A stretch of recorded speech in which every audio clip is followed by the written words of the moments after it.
statement, and I give the floor to the representative of Guyana. Madam Chair, Madam President, actually, thank you for convening today's meeting. I thank Assistant Secretary General Chiari for his briefing, and I take this opportunity to extend to him and the UN family our deepest condolences on the killing of the 6 UNOPS and UNRWA workers over these last few days.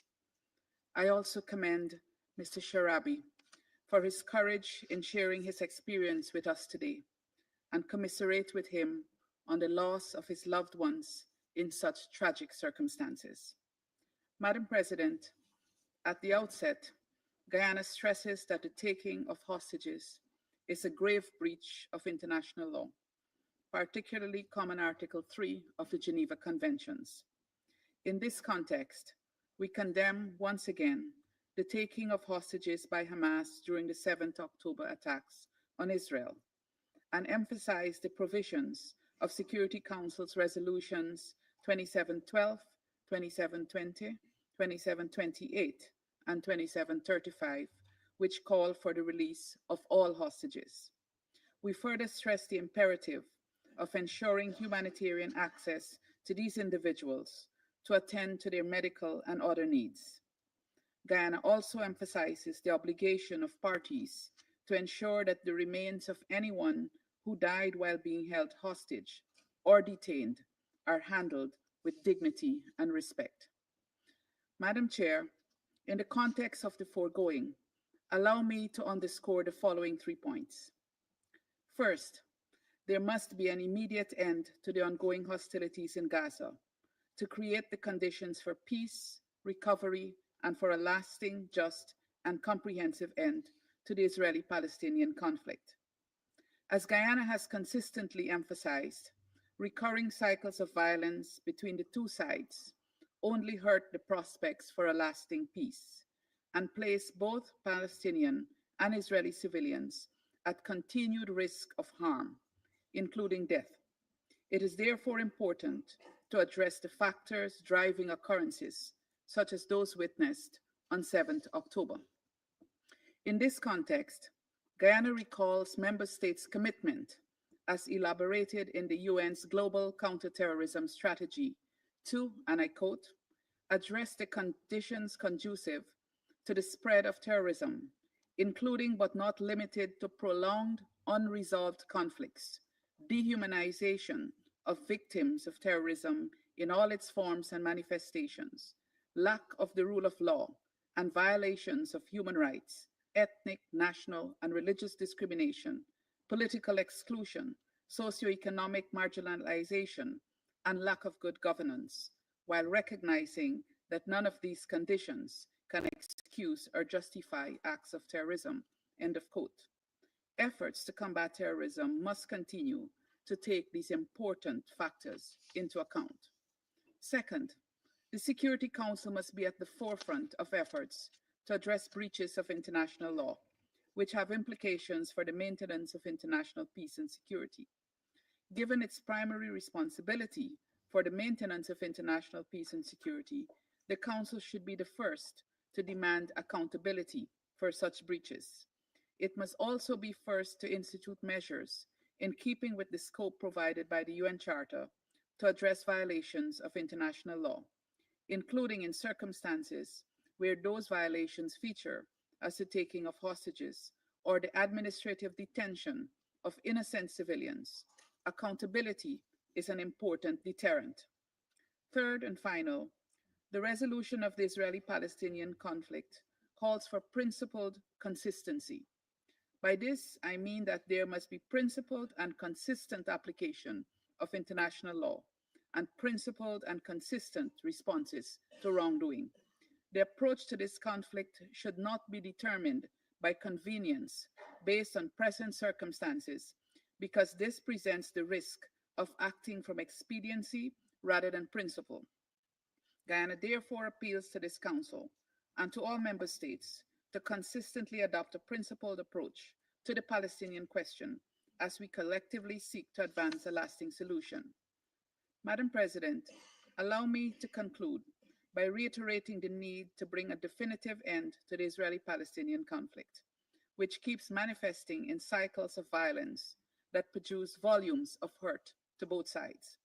Let us work to achieve a ceasefire in Gaza to bring home the remaining men, women, and children, which Hamas took hostage from Israel, and the Palestinians detained in Israeli jails without charge, and to end the aid blockade on Gaza, which is once again stifling Palestinian civilians. Guyana is prepared to do its part to this end in compliance with international law. I thank you. And I thank the representative of Guyana for the statement. I shall now make a statement in my capacity as the representative of Denmark. Mr. Sharabi, thank you for your courageous testimony today. Words are not enough to express our condolences for your loss. No one should be forced to endure what you and your loved ones have gone through.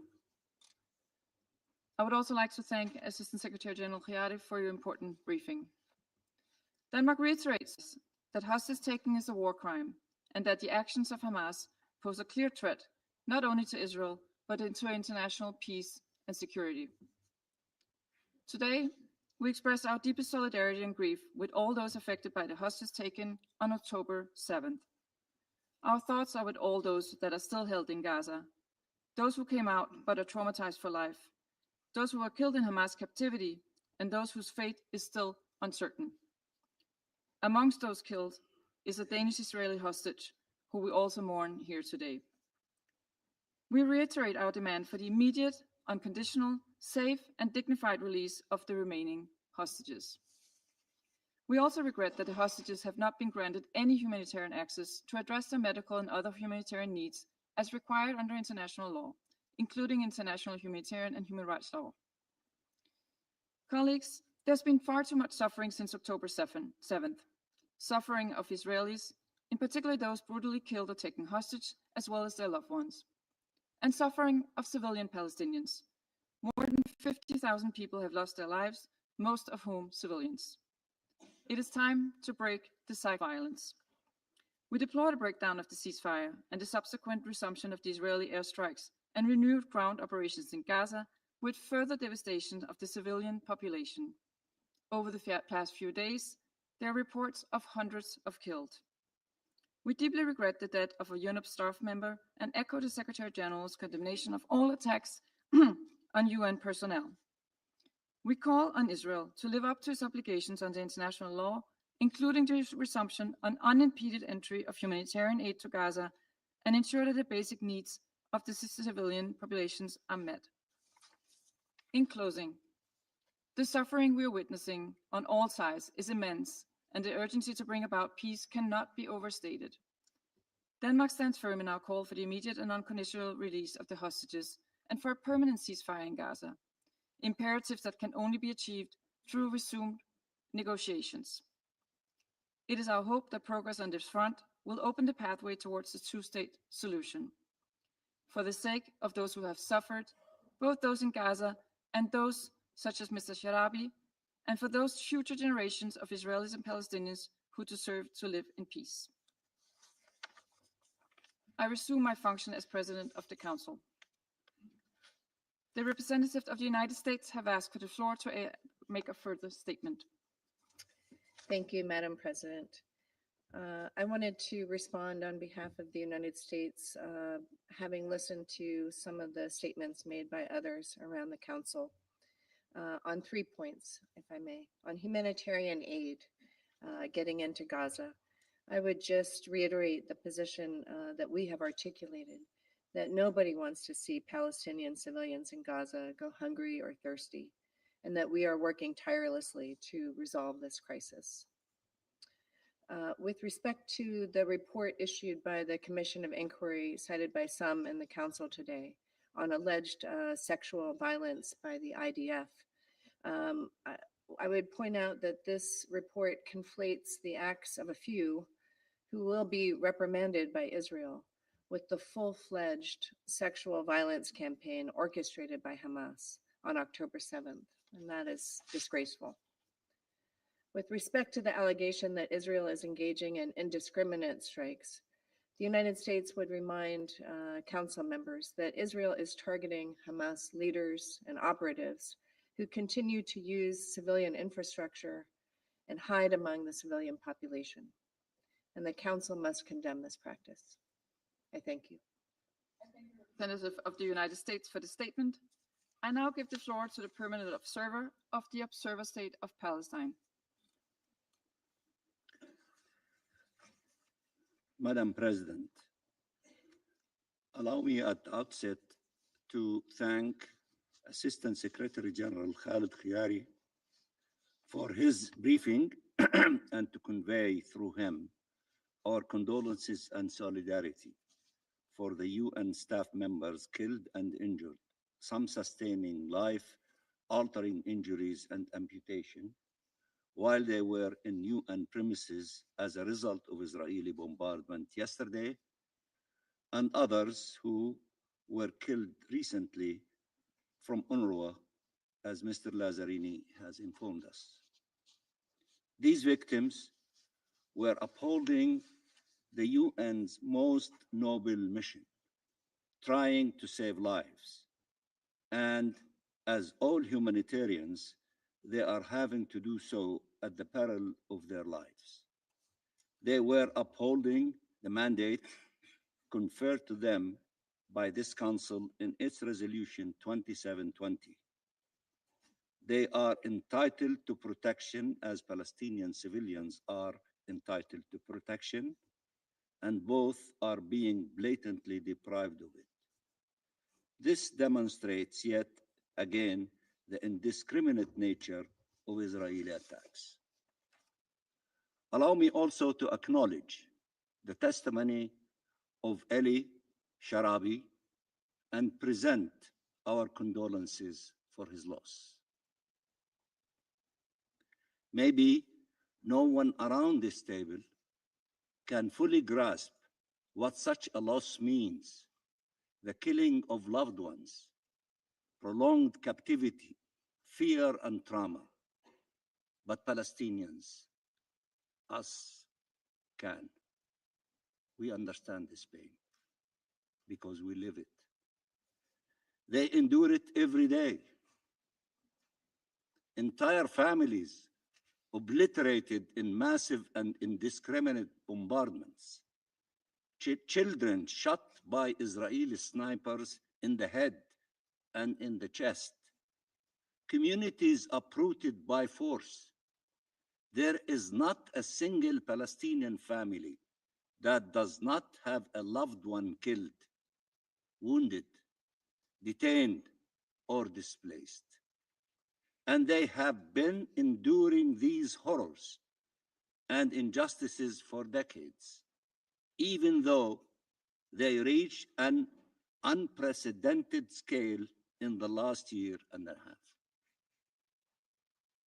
When confronted with such loss, either we pursue justice or vengeance.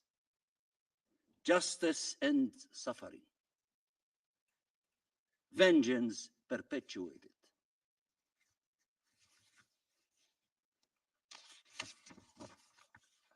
Madam President, we will not accept incitement against Palestinian civilians. We will not accept excuses for their killing and maiming and torture. We will not accept justification for collective punishment. We saw Israelis calling for and cheering on genocide. We saw Israelis signing bombs to be dropped on the heads of Palestinian families. We saw Israelis block humanitarian aid to a starving population. We saw Israelis attack innocent Palestinians. But we do not attribute these acts generically to Israeli civilians, nor do we use these actions as justification for indiscriminate killing and maiming and for dehumanizing and punishing millions of people. We have a right to life too, a right to liberty and dignity, a right to live in peace in our ancestral land. Till when will our people have to suffer from the inability to see Palestinians as equals, to acknowledge their suffering and their loss, to remember that around 1 million Palestinians have experienced captivity, that many died while in Israeli jails, killed or left to die? Not a single Palestinian family did not have a Palestinian that visited Israeli jails. Not a single Palestinian family.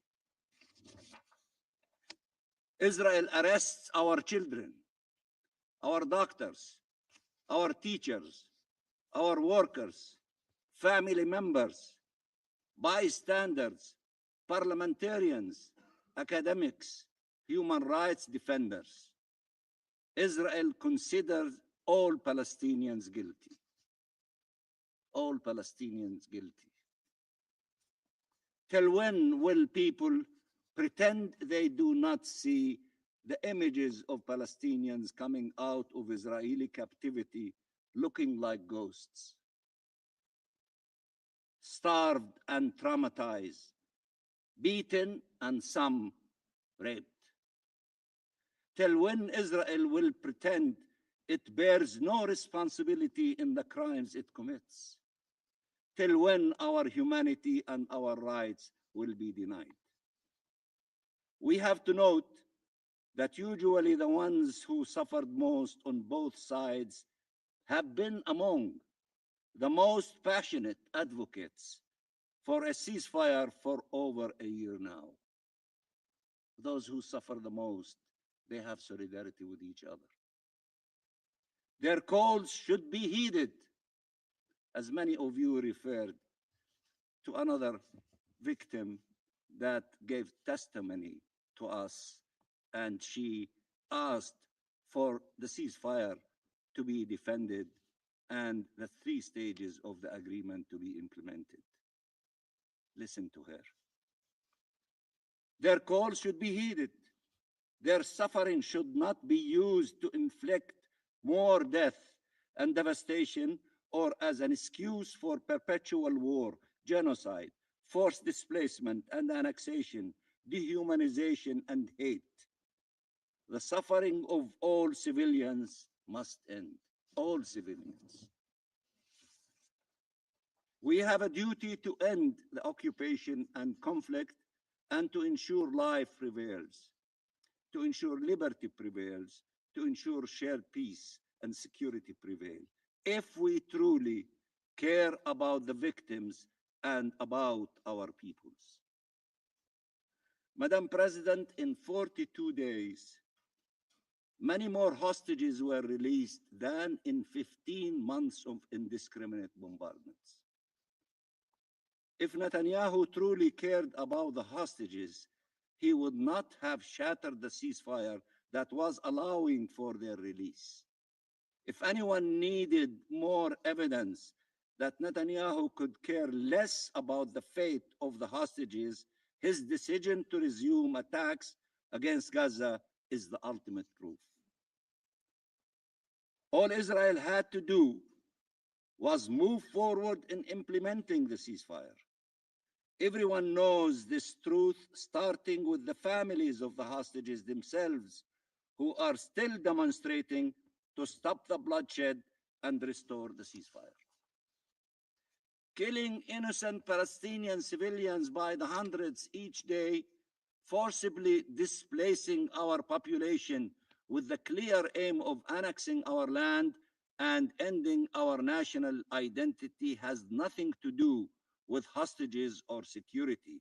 It has everything to do with the attempt to destroy the Palestinian people as the means to seize their land. Madam President, the Israeli Minister of War addressed what he called the residents of Gaza, saying, and I quote, "Soon the evacuation of the population from combat zones will resume, and what follows will be far more severe. You will pay the full price, return the hostages and remove Hamas. The alternative is total devastation." End of quotation. After having confessed to weaponizing humanitarian aid, Israel is also confessing to its policy of collective punishment, indiscriminate attacks, and of wanton destruction and devastation. The Israeli government cannot speak of humanity nor denounce barbarism, not when it kills 400 Palestinians in one night, including over 150 children, representing one of the largest single-day child death toll in the last year. Not when it killed 50,000 Palestinians maimed, over 100,000 Palestinians, and destroyed the lives of 2 million people. Not when it is starving our people. Not when it is forcibly displacing them. Not when it is abducting thousands and subjugating them to torture and beating and degrading treatment and sexual violence. Not when it is detaining the corpses of hundreds of Palestinians, denying their families the right to provide their loved ones dignified burial. Israel considered it is barbarism only if it attributes to the act of Hamas, but it is justified if it is committed by Israel.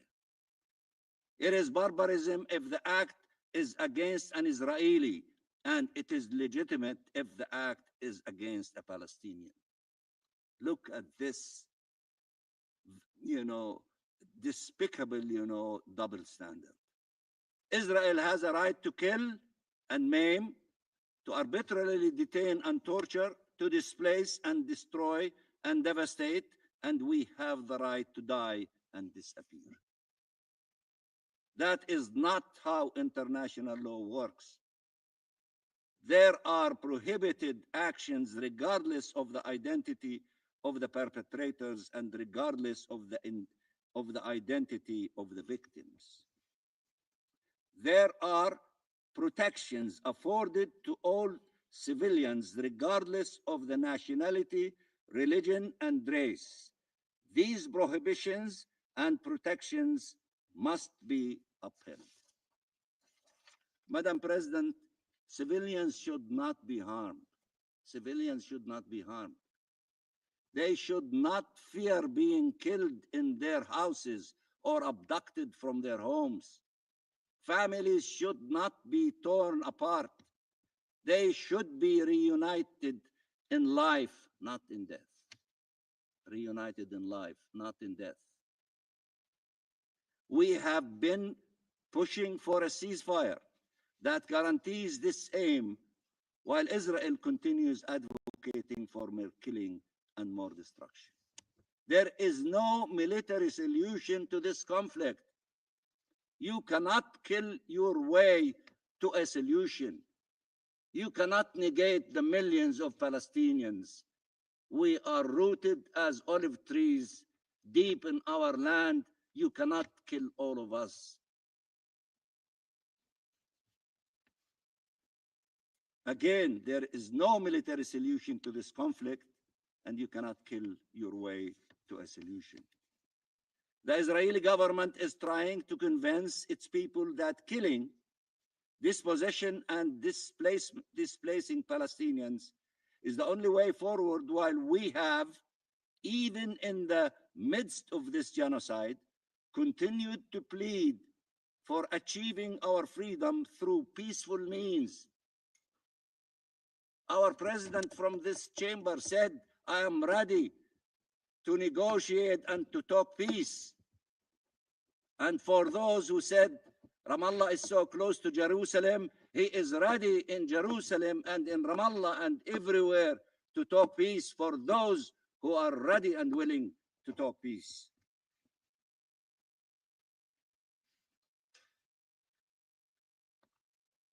Palestinians is the only way forward, while we have, even in the midst, as I said, of this genocide, continued to plead for achieving our freedom through peaceful means, for respect for international law, for two states living side by side, as many of you state very often, for shared peace and security.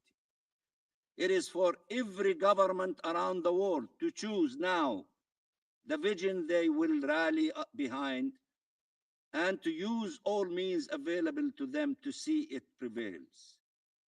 Both sidism and balancing acts will not cut it.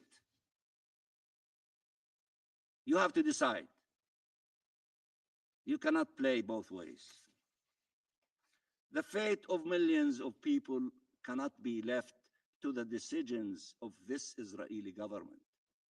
that caters far more to the political survival of Netanyahu than the survival of hostages, that wants to get rid of the Palestinian people and steal Palestinian land, that wants to render occupation permanent and peace impossible. The ceasefire is a test. Failing at it means only prolonging the agony and suffering caused by today's horrors, but setting the stage for horrors to come. It is a test we cannot afford to fail. We have to defeat this option. Peace is the only option available to us, to them, and to all of you. Help us to move in the direction of peace and away from the direction of killing and war. And I thank you very much, Madam President. I thank the permanent observer of the Observer State of Palestine for the statement. I now give the floor to the representative of Israel. Thank you, Madam President, and thank you to Assistant Secretary General Chiari for your briefing today. I would like to thank the United States, the UK, and France for calling this important session. Before I begin, I want to thank Eli Sharabi for his courage today. Eli, there are no words that can begin to describe the strength it takes to be here after everything you have endured. None of us can truly comprehend the pain, the suffering, the loss you have endured. The torment of 491 days in captivity, the terror of returning to a home that no longer exists, the weight of knowing that your entire world was taken from you. Yet, despite all of this, you sit here today, not for yourself, but for those who remain behind. For over 530 days, 59 innocent men, women, and children have been trapped in Hamas captivity. Many of them are barely holding on to life. Unfortunately, some of them have been murdered, and Hamas has not let the world see a single one of them. These are innocent people being tortured for the crime of being Israelis or being in Israel. They are starving in the dark, alone, afraid, suffering beyond what words can capture. They are denied food, water, and medicine. They are beaten, tortured, and humiliated. They are being held in conditions so inhuman, so depraved, that the hostages who were freed can barely describe what they endured. The cruelty here is not just from Hamas. It is also from the silence of the world. Eli Sharabi testified before you today and laid bare the horrors of his captivity. He described the torment he endured and spoke for the other hostages still in Hamas's hands. Now the question that demands an answer is this: where is the world? Where is your outrage? Where is the international outcry for their release? Where is the demand from every nation to bring them home? Since October 7th, you have passed 77 resolutions in this chamber. There has not been a single resolution condemning Hamas. Meanwhile, there are those in this chamber who refuse to even mention the hostages. Algeria, you have spent months in this room condemning, accusing, and criticizing Israel. But when a human being sits before you today, after enduring the worst of humanity at the hand of those you defend, you could barely acknowledge his presence. You couldn't find the decency to even say his name. That is outrageous. And the world can see it. For 530 days, you have erased the hostages. You have spoken about Gaza without mentioning the crimes of Hamas. You have debated humanitarian assistance without acknowledging the humanitarian crimes Hamas is deliberately inflicting on the hostages. You have had the audacity to talk about a ceasefire without demanding that those held in Hamas's terror tunnels be freed. How can you claim to stand for international law while ignoring the hostages?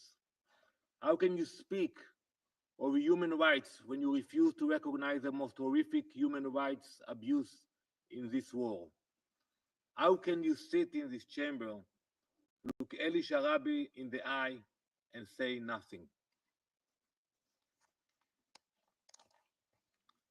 The massive amounts of humanitarian aid that Israel has facilitated, coordinated, and allowed into Gaza have reached every segment of the population except one, the hostages. While Gazan civilians benefit from food, medicine, shelter, and support, these innocent individuals languish in conditions that defy human comprehension. Those hostages have not seen an ounce of that aid. Think how many trucks, how many containers. We listened to you, Eli, that you got a quarter of a pita a day. There are so many on this council, you, who never fail to scream for more aid, more trucks, more shipments, more access, yet you have never once demanded that a single piece of that aid be delivered to our hostages. Not a single word has been spoken. Not a single demand has been made. Not a single resolution has been passed insisting that those in the most desperate need of humanitarian assistance actually receive it. The UN's inaction on the plight of the hostages is a moral collapse of the highest order. To be clear, it's not just this council that has failed. The entire UN system has forsaken its responsibility. So many agencies that claim to be the protectors of humanity have abandoned the hostages entirely. Where was the Security Council? The General Assembly? OCHA? UNICEF? The so-called Human Rights Council? The Red Cross? The Red Cross has not conducted one visit, one inspection. We heard the absurd equation you made about the detainees in Israel. They have 3 meals a day. They have medical treatment. They have visitations of the Red Cross. Before the war, they had visitations of families. How can you compare it? The Red Cross had no one inspection or spent one moment with the hostages in Gaza. And yet, for 530 days, the Red Cross has continued to act according to Hamas's playbook. Colleagues, there is one absolute certainty in this situation. The war will not end until the hostages are freed. Israel did not choose this war. Hamas did. It was Hamas that invaded Israel and Eli's home. It was Hamas that slaughtered our people, and for 3 months it was Hamas who stalled negotiations. Hamas was given the chance to extend the ceasefire. Hamas was given the opportunity to bring relief to the people of Gaza. Hamas was given a choice, and they chose war. Therefore, Israel has resumed its military operations against Hamas with increasing force. The IDF is striking Hamas terror targets throughout the Gaza Strip. Terrorist infrastructure, weapons stockpiles, and command centers are being dismantled. This will continue. This will continue until every last hostage is home. This war does not end with hostages left underground. This war does not end until Hamas is defeated. The choice is simple. If you want a ceasefire, then pressure Hamas to release the hostages immediately. Madam President, Eli Sharabi should not have to be here today. He should have never been taken. He should have never been starved, chained, and brutalized. He should have never lost his wife, his daughters, his brother. And yet, here he is, a survivor of the worst of humanity, asking the world to save those still trapped in that nightmare. I ask you to take a moment and reflect as we speak here today. There are 59 Eli Sharabis underground, desperate for freedom.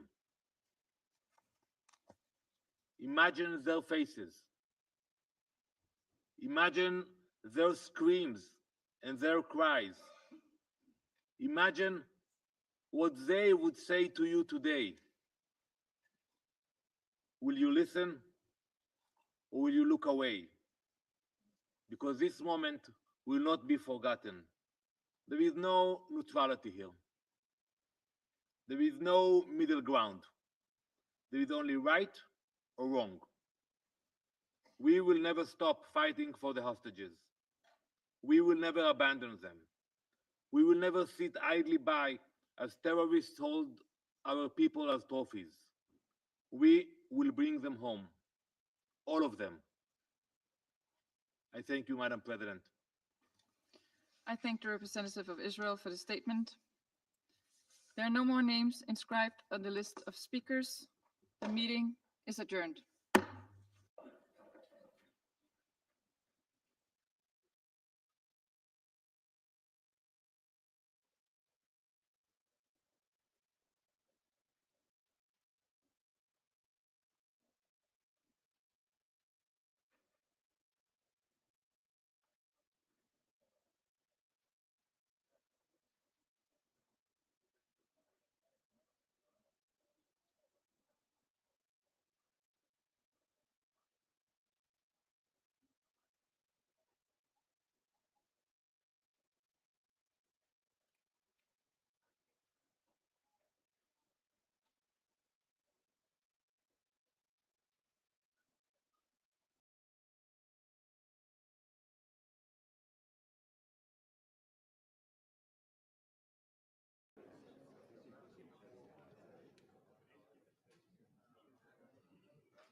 The 9,882nd meeting of the Security Council is called to order.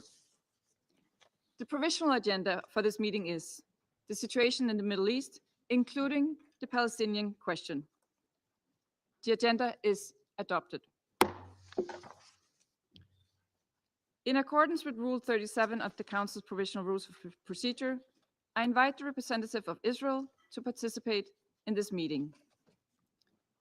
It is so decided.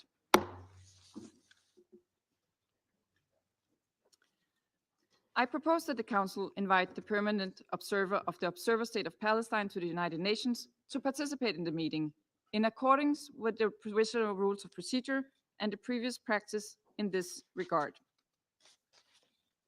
There being no objection, it is so decided. In accordance with Rule 39 of the Council's Provisional Rules of Procedure, I invite the following briefers to participate in this meeting. Mr. Khaled Khayari, Assistant Secretary General for the Middle East, Asia and Pacific, Departments of Political and Peacebuilding Affairs and Peace Operations, and Mr. Eli Sharabi. It is so decided.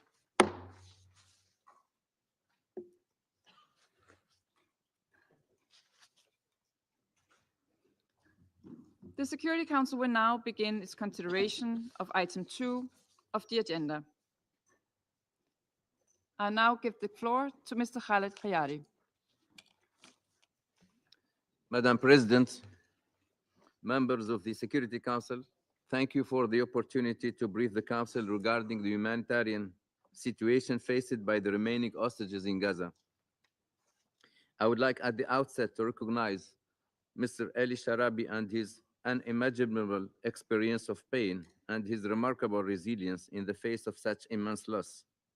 I extend to him my condolences for the tragic loss of his dear family, wife, 2 daughters, and a brother. I pay him, all hostages, living and deceased, and their families and loved ones, my deepest respect and support. I again extend my deepest condolences to all the bereaved families who lost their family members and loved ones during and after the horrific attack by Hamas and other Palestinian armed groups in Israel on 7 October 2023. The United Nations continue to unequivocally condemn the appalling acts of terror that took place on 7 October and continued holding of hostages in Gaza. Nothing can justify the intentional killing, torture, sexual violence, and destruction. Entire families murdered, burned in their homes, taken hostage. The events of that horrific day will not be forgotten. The participation in Security Council meeting of surviving hostages and their heart-wrenching testimonies and many months of agony serve as a stark reminder, but also as a crucial symbol of endurance and hope for those still waiting to see their loved ones back home.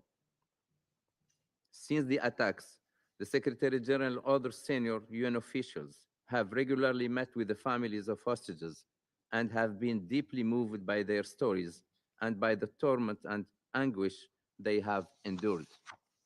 Madam President, the ceasefire and hostages release deal that took effect on 19 January offered a glimmer of hope and respite by reuniting 25 Israeli hostages with their loved ones and returning the remains of 8 deceased hostages who were killed on 7 October or while in captivity to their families.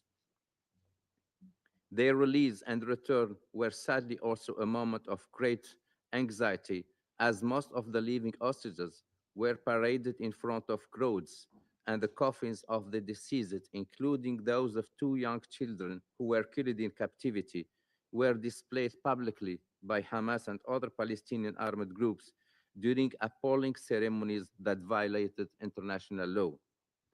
The United Nations has repeatedly condemned the parading of coffins containing the bodies of dead Israeli hostages and public displays accompanying the release of living and deceased hostages, including statements made under duress. As of today, at least 59 hostages, alive and deceased, including Eli's brother body, Yossi Sharabi, are still being held captive by Hamas and other Palestinian armed groups. The testimonies of those released provide terrifying accounts of their captivity, including physical and psychological torture, sexual violence, and deprivation, indicating that those left behind continue to suffer in horrific conditions, exposed to trauma and suffering since their abduction.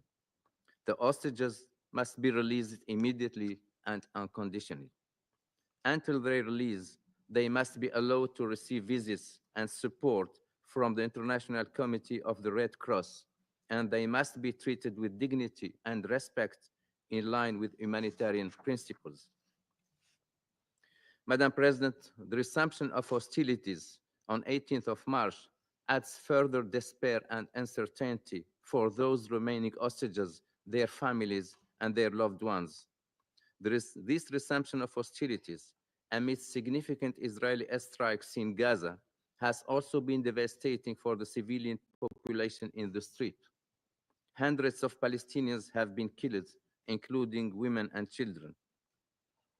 Since the resumption of hostilities, one United Nations Office for Project Services, UNOPS, staff member has also been killed and several have been injured.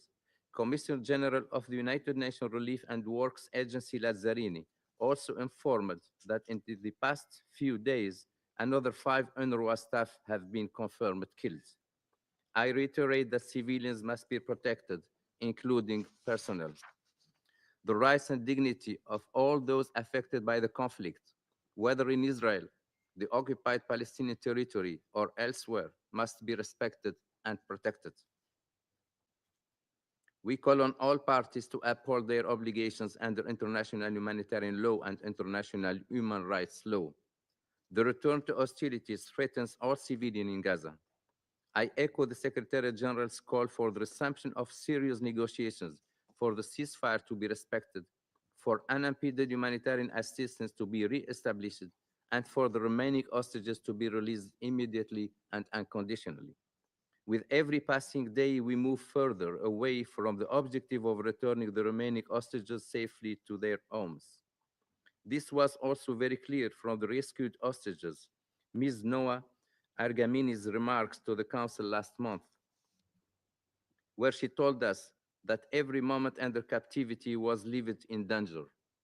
The resumed hostilities in Gaza, compounded with the lack of access and rapidly deteriorating humanitarian situation, are exposing the remaining hostages to constant danger and life-threatening conditions.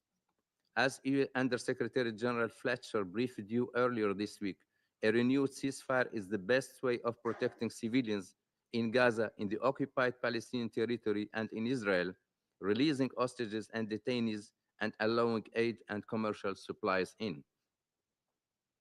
We remain steadfast in our commitment to protecting human rights, defending humanitarian principles, and supporting all efforts that promote peace, stability, and a more hopeful future for all people in the Middle East.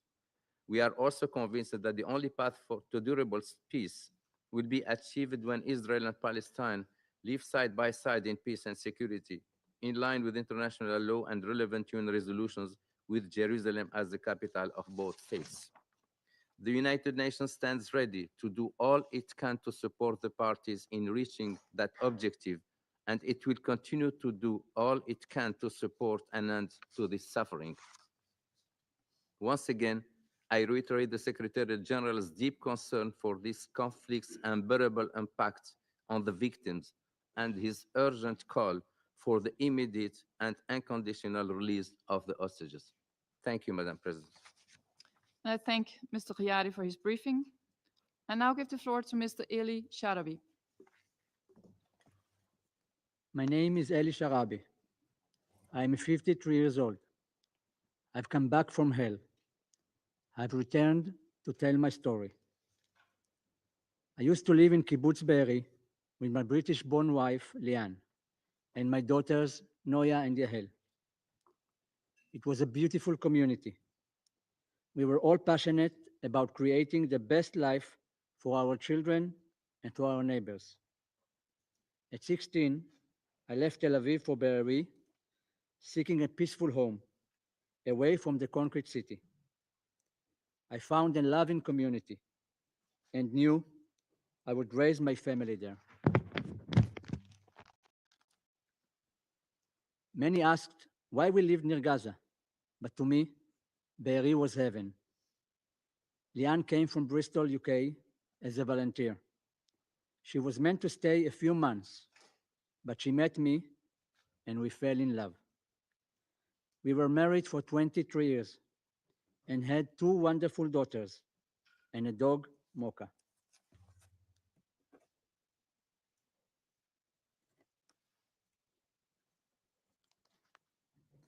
On October 7, my heaven turned to hell. Sirens began. Hamas terrorists invaded, and I was ripped away from my family, never to see them again. For 491 days, I was kept mostly underground in Hamas terror tunnels, chained, starved, beaten, and humiliated.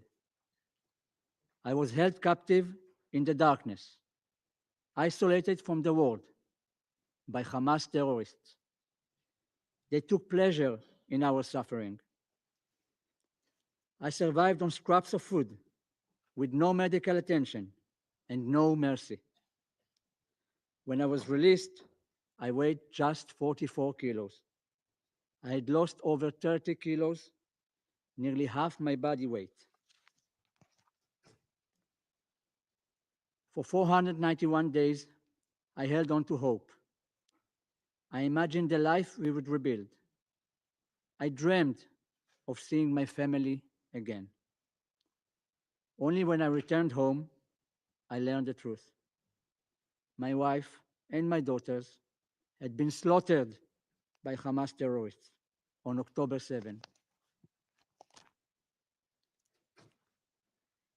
I'm here today, less than 6 weeks ago after my release, to speak for those still trapped in that nightmare. For my brother Yossi, murdered in Hamas captivity, his body still held hostage. For Alon Oel, still 50 meters underground, I swore to him that I would tell his story. For Hirsch, Ori, Eden, Carmel, Almog and Alexander, murdered in cold blood by their captors.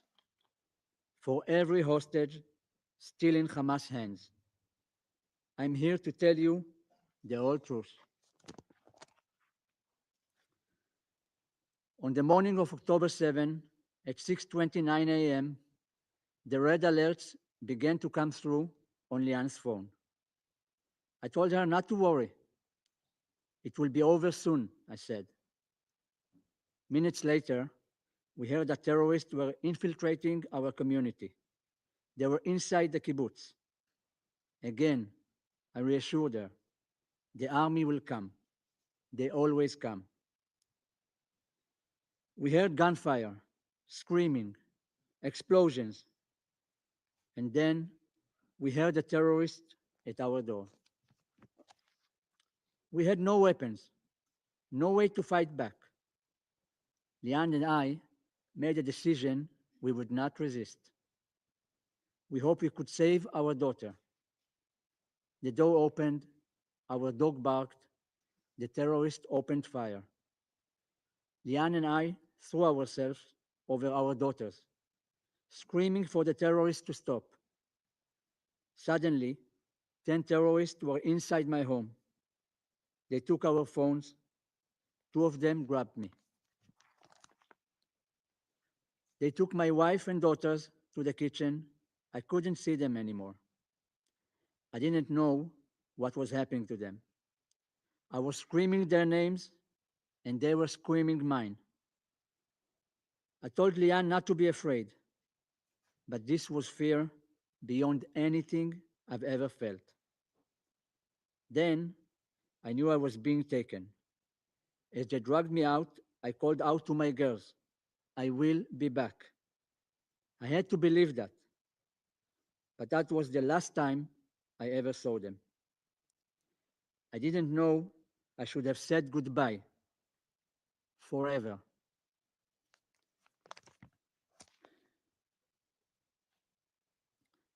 Outside was like a war zone. My peaceful home, my slice of heaven was gone. I saw over 100 terrorists filming themselves, celebrating, laughing, partying in our gardens as they massacred my friends and neighbors.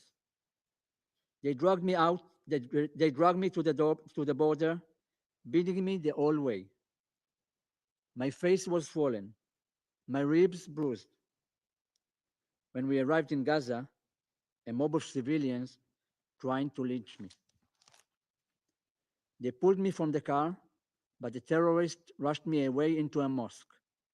I was their trophy. I thought about Lian, Noya, and Yahel. Were they still alive? For the first 52 days, I was held in an apartment. I was tied up with ropes. My arms and legs were tied so tightly, the ropes tore into my flesh. I was given almost no food, no water, and I couldn't sleep. The pain was unbearable. Sometimes I would just faint from the pain, only to wake up to that pain again and again. Then, on November 27, 2023, Hamas took me into a tunnel, 50 meters underground. Again, the chains were so tight, they ripped my skin. They never took them off, not for a single moment. Those chains tore at me until the day I was released. Every step I took was no more than 10 centimeters. Every walk to the bathroom took an eternity. I cannot begin to describe the agony. It was hell.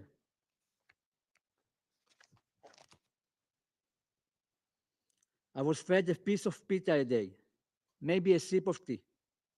Hunger consumed everything. They beat me. They broke my ribs. I didn't care.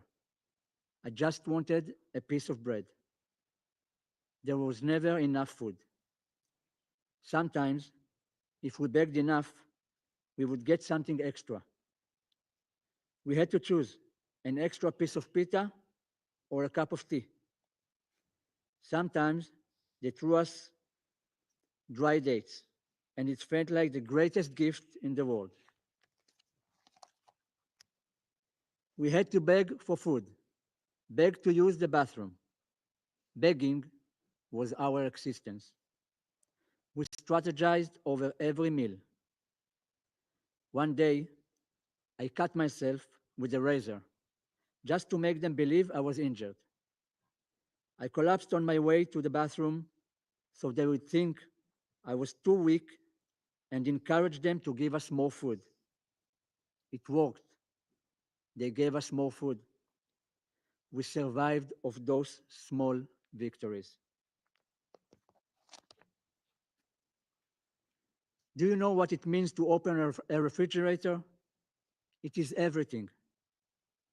To be able to reach and take a piece of fruit, an egg, a piece of bread.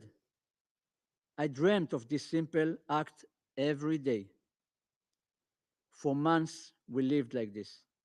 I stopped counting the days. Living as a hostage, you don't know how the day will begin, nor how it will end. Whether you live or die. At any moment, they could beat you. At any moment, they could kill you. You wake up every day and do not know when you will be able to eat. It could be 12 p.m., 5 p.m., 11 p.m. This would be the only meal we would have. You hope and pray that there will be no surprises with the captors. You think about how desperately you want to shower. We only got one bath a month with half a bucket of cold water. Toothpaste, toilet paper, forget it. Psychological terror was constant.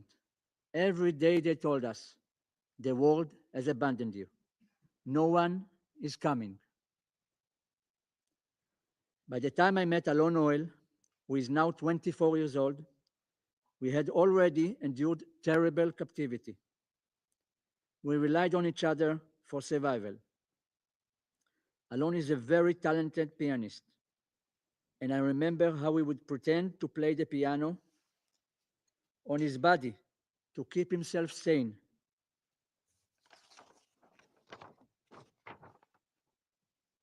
He doesn't look like anymore like that.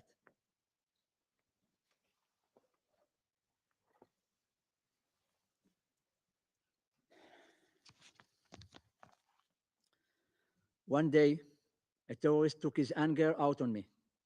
He stormed in and beat me so badly that he broke my ribs. I couldn't properly breathe for a month. Alon tried to protect me with his own body. You couldn't believe how lucky I felt when Alon told me he had saved one painkiller pill. He gave it to me to get through the night. Alon still has shrapnel in his right eye from the day he was kidnapped. He never received medical care. He never saw the Red Cross. To this day, he is blind in that eye. When I was released, he grabbed onto me, terrified to be left behind. He told me he was happy for me. I promised him it was just a matter of days before we would be home too. I was wrong. Just before my release, Hamas took pleasure in showing me a picture of my brother Yossi. This is my oldest brother, husband for Nira, a father for Yuval, Ophir, and Oren.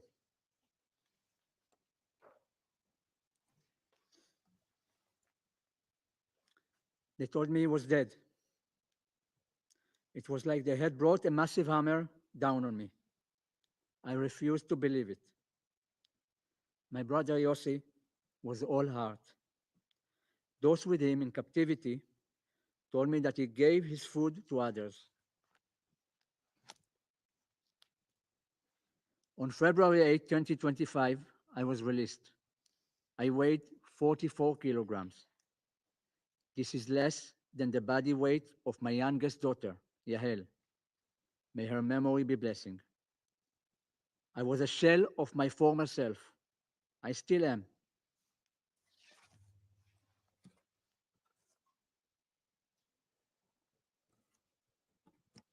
I couldn't believe how I looked.